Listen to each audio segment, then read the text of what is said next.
Dol, gusto ba nimo ipasanitize na imong helmet? Tanawa ni nga video dol, basig makatabang ni nimo. So dol, na ako diri karon sa Castillo. Ang unahan na ni Kanto Zero, makita ra dayon nyo kay Daplin kay Karsada. Kabantay ka na. Yung vulcanizing nga pangalan. Ya, karwas po ni siya diri, karwas. So na ako'y ipakita sa inyo ang machine diri nga makatabang ni ninyo. Kay kanang inyong helmet nga kanang bawo na or gusto ba ninyo ipasanitize na dalaan na diri kung makagi mo diri sa may agdaw. So karon ang ilang machine dol is hulog lang kag 30. So ano yung helmet nga dala ron? Ano nga helmet akong dala? So ang kanindo tani kay touchscreen. Touchscreen na ilang high-tech na nga machine. So makita niyo dol dako ni nga machine. Hulog lang nimo diyan diri kwarta. Pindot ka diya. Pindot lang ka kay touchscreen. Hulog ka niya 30. Okay. Okay, abli na.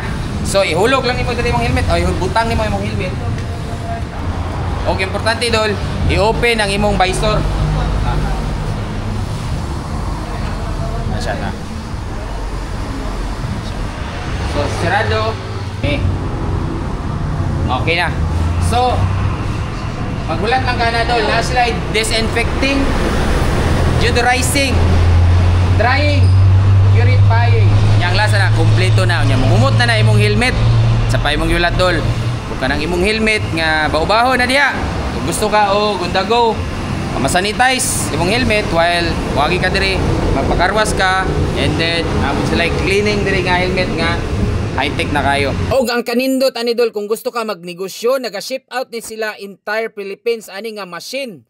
Mag-message lang ka sa ilang Facebook page ug kontak anang cellphone number nga ibutang nako da sa video dol. Og mamili kog 5 ka rider dol taga Davao nga libre nako diri sa ilahang sanitation machine. Magpili lang ko diya sa comment section dol.